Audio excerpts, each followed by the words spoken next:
Film की शुरुआत में हम दो बच्चों जो बहन भाई थे उन्हें देखते हैं। इनमें लड़के का नाम टोनी था जो इस वक्त अपना एक मिशन कर रही थी, क्योंकि ये दोनों बच्चे स्पाई किड्स थे। स्पाई यानी जासूस बच्चे जो सीक्रेट सबसे छुपकर मिशन करते हैं और इन्हें सीक्रेट एजेंट्स भी कहा जाता है। अब यहाँ काफी सारी मुश्किलात का सामना करने के बाद इन बच्चों को लगने लगा जैसे हम इस मिशन को हल नहीं कर पाए। अब यहाँ से कहानी आ जाती है 24 घंटे पहले, जहाँ पर दोनों बच्चे अपने घर पर थे और टोनी एक छोटे से लॉकर से कुछ कार्ड चुरा लेता है। अब तभी यहाँ टोनी के डैड आ गए जो खुद भी स्पाई थे, लेकिन वो हमेशा अपने बच्चों को गैजेट से दूर रखा करती थी, यानी कि mechanical electronic tools device machines वगैरह। उसकी मोम भी स्पाई ही थी। उनके मोम डैड को पता था कि हम स्पाई हैं, तो इस वजह से कोई भी हमारे गैजेट्स में घुस सकता है, कोड चुरा कर उन्हें हैक भी कर सकता है। अब आज उनकी एनिवर्सरी शादी की सालगिरह थी, इसलिए दोनों फैसला करते हैं कि हम अपने बच्चों को आज बता देंगे कि हम स्पाई हैं, क्योंकि बच्चे ये बात नहीं जानती थी। लेकिन काफी हिम्मत करने के बाद भी वो ये बात अपने बच्चों को नहीं बता पाती। इसके बाद वो दोनों अपने ऑफिस जाने के लिए निकलने लगे, जहाँ तभी उन्हें एजेंट्स का सीनियर मिशन देता है कि कुछ अनजान लोग उनके ही एक ऑफिस में घुस गए हैं और अब वो मेन सिस्टम सर्वर रूम में भी जा चुके हैं। आज का उनका मिशन उन अनजान लोगों को मार गिराना है। अब यहाँ टोनी के डैड के पास एक घड़ी थी जिसमें एक ऐसा एक्सेस कंट्रोल था कि उसकी मदद से किसी भी टेक्नोलॉजी में वो घुस सकती थी, फिर चाहे दुनिया की कोई भी जगह हो और वहाँ कैसे भी कोड हो, ये उसे क्रैक करके तोड़ सकती थी और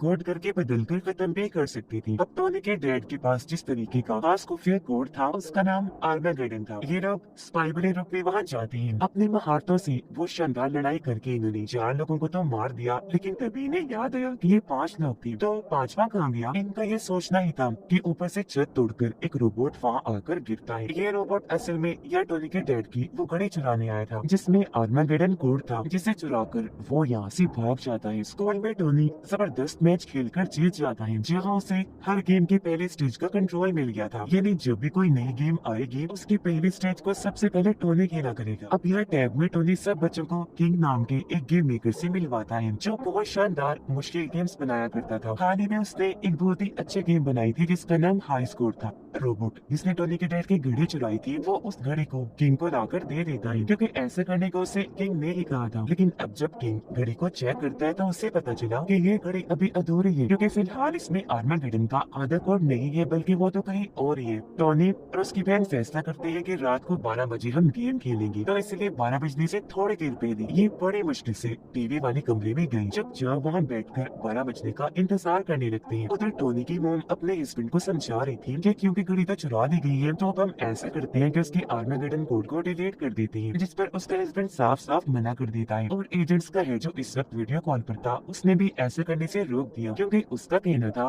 कि वो बहुत जरूरी कोड है, उसकी मदद से बहुत सारी मिशन में मदद मिलती है। जिस पर टोनी की मोम जवाब देती है कि वो बात ठीक है, पर अगर वो कोड किसी गलत हाथों में लग गया तो वो इंसान हर टेक्नोलॉजी में घुसकर दुनिया को बर्बाद कर सकता है, कोई भी फिर आसानी इसका गलत इस्तेमाल कर सकता है। पर जब उसके हस्बैंड ने ये बात मानने से इनकार किया तो वो उन्हें बेहोश कर देती है और उनके फिंगरप्रिंट उंगलियों के निशान के जरिए कोड को डिलीट करने ही वाली थी कि तभी टोनी ने अपने घर के ही सिस्टम पर किंग के गेम को लॉग इन कर लिया, यानी चलाकर खेलना शुरू कर दिया। जिससे हुआ ये कि इस बारे में किंग को पता चल गया और उसने सिस्टम को अपने कंट्रोल में करके उस कोड को हैक कर लिया। ऐसा करने के बाद उसने सारे सिस्टम बंद कर दिए, जिससे बच्चों की गेम भी बंद हो गई। ये देखकर बच्चों ने सोचा कि शायद गेम में कोई गड़बड़ है, तो हमें यहाँ से चलना चाहिए, इसलिए वो वहाँ से अपने कमरे में आ गई। उधर तब तक टोनी के डैड को बेहोश आ गई थी। उसकी मॉम कहती है कि मुझे लगता है कोड डिलीट हो गया है। तब टोनी के डैड परेशान होते हुए कहते हैं कि नहीं, कोड डिलीट नहीं हुआ बल्कि हैक हो गया है। उन्हें लगता है कि कहीं ये बच्चों का काम तो नहीं, इसलिए ये उनके कमरे में जाकर चेक करती है, लेकिन बच्चे तो तब तक सो चुके थे। अगले दिन पता चला कि आधी दुनिया के तमाम सिस्टम्स को किंग ने हैक कर दिया है, यानी कि अगर आपको किसी भी टेक्नोलॉजी को इस्तेमाल करना है या अपने सिस्टम में लॉग इन करना है, तो पहले आपको किंग की बनाई हुई हाई स्कोर गेम खेलनी है, उसके पहले लेवल को पार करना है, जब भी आप ऐसा कर सकते हैं। ये चारों इस बारे में आपस में बात कर ही रही थी कि तभी किंग के गेम के कार्टून कैरेक्टर अपने हथियारों के साथ इनके घर में घुस गए और यहाँ हमला बोल देते हैं। बट टोनी के मून डैड उनका सामना करने लगे। ये उन्हें किक्स करके टांग मार के गिराकर बर्बाद कर देती है।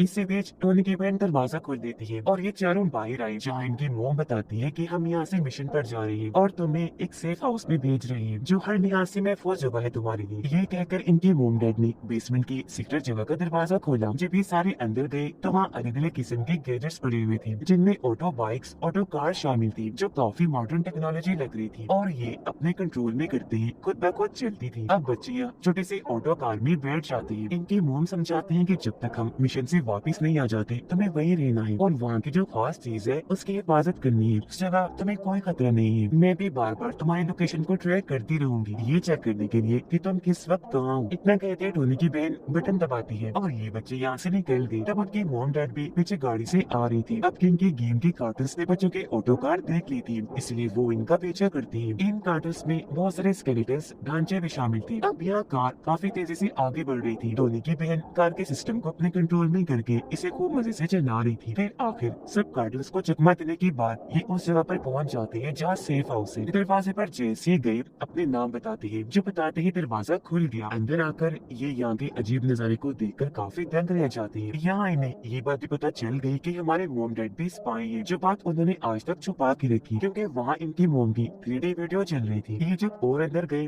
तो वहाँ इस तरह की अलग अलग चीजें थी। इन्हें एक ऐसा कमरा मिला जो ट्रेनिंग रूम था, तो बच्चे यहाँ ट्रेनिंग करते हैं कि और अच्छे स्पाई वो कैसे बने। उधर टोनी के मोम डैड को किंग ने अगवा करके अपनी ही बनाई हुई बिल्डिंग के अंदर कैद कर दिया था, जो जगह जेल जैसी थी, पर जेल में सब कुछ गेम जैसा था। यानी कि अगर आप यहाँ किसी चीज पर बैठ रही है या उसे हाथ लगा रही है तो वो 3D चीजों की तरह वहाँ से हिलकर आपके आसपास घूमती रहेंगी। अब तभी उनके सामने किंग आया, जो उन्हें अपने बारे में बताते हुए कहता है तुम्हारी घड़ी मेरे पास आ तो गई और उसके अंदर आर्मागेडन कोड आधा अधूरा है और अब तुम मुझे आधा कोड बता दो, जिसके बाद मैं तुम्हें यहाँ से जाने दूंगा। पर वो दोनों इसके लिए साफ साफ मना कर देती है, जिस पर अब यहाँ किंग उन्हें लड़ने के लिए चैलेंज करता है। कहता है कि अगर तुम इस लड़ाई में जीत गए तो मैं तुम्हें यहाँ से जाने दूंगा, लेकिन अगर हार गए तो तुम्हें आधा कोड बताना होगा। जिसके साथ ही उनके बीच तलवारबाजी की लड़ाई शुरू हो गई। और क्योंकि ये सारी जगह 3D की तरह हिल रही थी तो इन दोनों का उस जगह पर टिकना काफी मुश्किल हो रहा था, इसलिए ये दोनों किंग से इस लड़ाई को हार जाते हैं। अब किंग की नजर टोनी की मोम के गले पर पड़ जाती है। उन्होंने एक नेकलेस पहना हुआ था, जिसे देखकर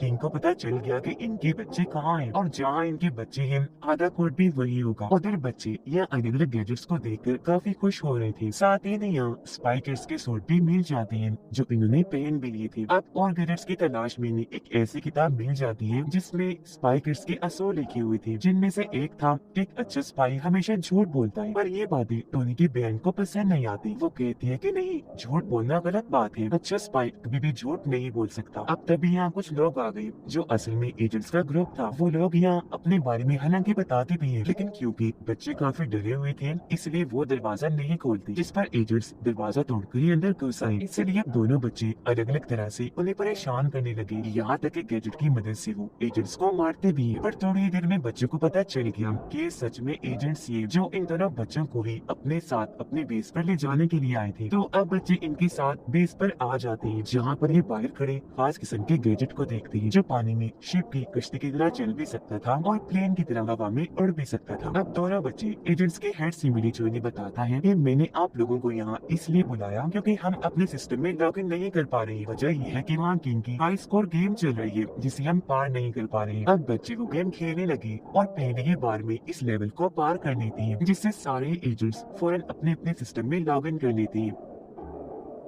अब तभी टोनी की बहन को याद आया कि मॉम ने कहा था कि हमें सेफ हाउस में ही रहना है क्योंकि वहाँ जरूरी चीज का हमें ख्याल रखना है। टोनी की बहन हमेशा अपने गैजेट से बातें किया करती थी और आज ये सब भी वो गैजेट को भी बता रही थी। अब तभी वो गैजेट अपने अंदर से आर्मागेडन का दूसरा हिस्सा जो कोड था वो निकाल के बाहर रख देता है और इन लोगों ने इसी चीज का ही ख्याल रखना था। उसे देखकर एजेंट्स का हेड कहता है कि तुम लोग बच्चे हो तो इसका ख्याल नहीं रख सकते, ऐसा करो तुम इसे मुझे दे दो, मैं इसकी अच्छी से हिफाजत करूंगा। लेकिन अगले ही पल इनकी गेम के कार्टून कैरेक्टर जिनमें इस बार क्रिएचर्स भी थे वो यहाँ हमला कर देते हैं। उन्होंने यहाँ तबाही मचा दी थी, हर तरफ तोड़ फोड़ करने लगे और तो एजेंट्स को भी उन्होंने मारना शुरू कर दिया। बहुत सारे एजेंट्स उनका शिकार होकर मारे गए और सबसे बड़ी मुसीबत वो यहाँ से आर्मागेडन का आधा कोड भी ले जा चुके थे। ये देखकर टोनी और उसकी बहन को गुस्सा आ गया। वो सोचते हैं कि इन एजेंट्स से तो कुछ नहीं होगा, अब जो करना है हमें करना है। इसी के साथ दोनों बच्चे बाहर खड़े गैजेट में बैठ जाते हैं। उन्होंने पहले से कश्ती बनाकर पानी में चलाया, फिर प्लेन बनाकर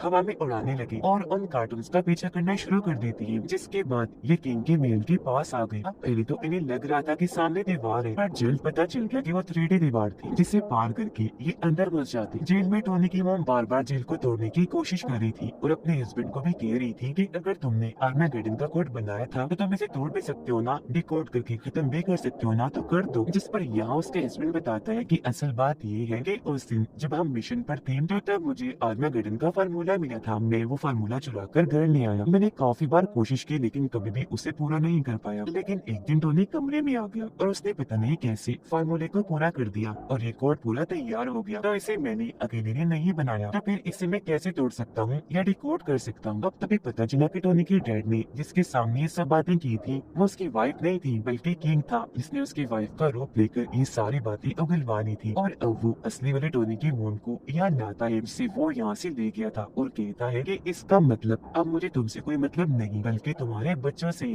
अब बच्चे भी इस महल में आकर यहाँ वहाँ घूम रहे थे। इधर गेम्स के कार्टून्स और क्रिएचर्स भी थे जिन्हें देखकर ये दोनों पिलर के पीछे छुप गए। लेकिन तभी क्रिएचर्स इनकी आवाज सुन लेते हैं और वह पिलर को तोड़कर इन पर हमला करने लगे। ये देखकर टोनी अपनी बहन को लेकर पुल से कूद गया, लेकिन नीचे गिरने से पहले ये गैजेट की मदद से वहाँ लटक गई, जिसके बाद ये ऊपर आ गई और सही सलामत अपने मोम डैड के पास आ जाती है। इनके मोम डैड बच्चों को स्पाई किड्स वाले रूप में देखकर काफी खुश हो जाते हैं और इस बात से भी कि आखिर हमारे बच्चे को भी पता चल गया है कि हम भी स्पाई हैं। हमारे बच्चे किसी हीरो से कम नहीं जो इतनी सारी मुश्किलात का सामना करके आखिर मेल में घुस ही गए। और अब अगर इन लोगों को आर्मागेडन की कोड को पूरी दुनिया में फैलने से रोकना है तो इन्हें सबसे पहले किंग को रोकना पड़ेगा। या टोनी के मोम डैड कहते हैं कि अब हमें अपने सबसे पहले मिशन की तरह काम करना पड़ेगा जो हमारा कामयाब बेहतरीन मिशन था। टोनी की बहन पूछती है कि आखिर उस मिशन में ऐसा क्या था, जिस पर वो दोनों बताते हैं कि सालों पहले हमने एक ऐसे इंसान को रोका था जो किंग की तरह पूरी दुनिया को तबाह करने वाला था। हम उसके बेस पर गए, वहाँ तबाही मचाई, फिर उसकी पूरी टीम को मार डाला। ऐसा करने के बाद हमने उसके सिस्टम को हैक किया और फिर आखिर में पूरी बिल्डिंग को ही उड़ा दिया। जिसके बाद ये दो की टीम्स बनाकर वहाँ से निकल गए किंग को रोकने के लिए। टोनी और उसकी बहन उस जगह पर आ गई जहाँ मेन सर्वर सिस्टम रखा हुआ था। टोनी कहते हैं कि अगर हमने इस सिस्टम को बदल दिया तो हम आर्मागेडन के आधे कोड को भी तोड़ देंगे, जिससे वो वायरस जिसे किंग पूरी दुनिया में फैलाना चाहता है वो फैलने से रुक जाएगा। और ऐसा करने के लिए जाहिर है हमें इसमें लॉग इन करना है, जिसके लिए किंग की गेम को खेलना पड़ेगा। अब हालांकि उसकी बहन ने ऐसा करने से उसे मना भी किया, लेकिन आखिर वो इस गेम में आर्मागेडन का बचा हुआ आधा कोड डालकर गेम में लॉग इन कर लेता है। पर ऐसा होते ही किंग इनके सामने आ गया जो बताता है कि ये सारा मेरा प्लान था, मेरा ही बनाया हुआ ट्रैप जान था। मैंने ही जानबूझकर वायरस को फैलाने वाली बात हर जगह पर फैलाई ताकि सब लोग डर जाएं। और अब क्योंकि टोनी ने यहाँ लॉग इन कर लिया तो अब आर्मागेडन का कोड पूरा हो गया है जो किंग चाहता था। वो ये भी बताता है कि तुम्हारे मोम डैड ने अपने पहले मिशन में जिस इंसान को मारा था वो और कोई नहीं बल्कि मेरे डैड थे जो दुनिया में बदलाव लाना चाह रही थी। उनका प्लान टेक्नोलॉजी को ठीक करके लोगों को सुधारना था, लेकिन तुम्हारे मोम डैड ने क्या किया, उन्होंने बजाय उन्हें मौका देने के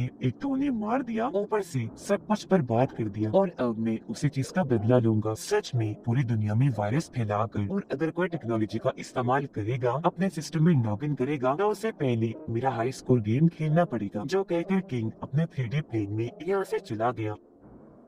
इतनी ही देर में यहाँ उनकी मोम डैड और बाकी सब भी आ गए जो उसे जाता हुआ बस देख रही थी, पर उसे रोकने का अब कोई चांस भी इनके पास नहीं था। जिस पर टोनी की बहन कहते कि नहीं, अभी हमारे पास चांस है उसे रोकने का। अभी वो यहाँ से इस दुनिया से दूर गया है, जबकि गेम में वो अभी भी मौजूद है। हम ऐसा करती हैं कि गेम में चलते हैं और वहाँ उसे रोकते हैं। अगर उससे पहले हमने गेम को जीत लिया तो वो कुछ भी नहीं कर पाएगा। जिसके बाद ही टोनी की बहन की बात मानते हुए गेम के अंदर घुस जाते हैं। इन्होंने रोबोट की मदद ली थी और अपने अपने कैरेक्टर्स भी चुन लिए थे। सबसे पहले इन्हें पहला लेवल पार करना था और ये हार्ड लेवल था, जिस वजह से इन्हें काफी सारी मुश्किलात का सामना करना पड़ रहा था। पर पूरी फैमिली एक दूसरे का साथ देते हुए लड़ती है और आखिर ये उस लेवल को पार करके आगे बढ़ जाती है। यहाँ टोनी की बहन ने काफी अच्छा खेला था, इसलिए उसका सूट बदलकर अब एक शानदार सूट में बदल जाता है जिसमें गोल्डन प्लेट्स लगी हुई। अब जब भी आगे बढ़े तो टोनी चला जाता है किंग से लड़ने के लिए, जबकि बाकी सब किंग के मॉन्स्टर रोबोट से लड़ते हैं। और यहाँ इन सब के बीच जबरदस्त लड़ाई छिड़ जाती है। ये लोग मॉन्स्टर रोबोट पर भारी पड़ने लगी। एक वक्त ऐसा आया जब टोनी के डैड उसे मार ही देते, लेकिन उनकी बेटी ने ये करने से मना कर दिया कि प्लीज ऐसा मत कीजिए, जिस वजह से मॉन्स्टर रोबोट नीचे गिरने लगता है। पर अपने बेटे के कहने पर उसके मोम डैड ने रोबोट को बचाया और उसे खींच कर ये ऊपर ले आई। अब ये देखकर मॉन्स्टर रोबोट समझ गया कि ये बच्ची काफी अच्छी है, इसलिए वो अपनी तलवार उसके सामने जमीन में गाड़ कर उसके आगे झुक गया, यानी कि अब वो किसी को भी नुकसान नहीं पहुंचाएगा। टोनी लड़ाई में किंग से पूरी तरह हार रहा था, जो देखकर उसके डैड टोनी की मदद करने के लिए किंग पर हमला करने के लिए आ गए। पर ये देखकर टोनी अपने डैड को आने से मना करने लगा और बड़ा सा हथौड़ा जो उन पर हमला करने के लिए आ रहा था वो उसे खुद पर ले लेता है और ऐसे नीचे गिर गया।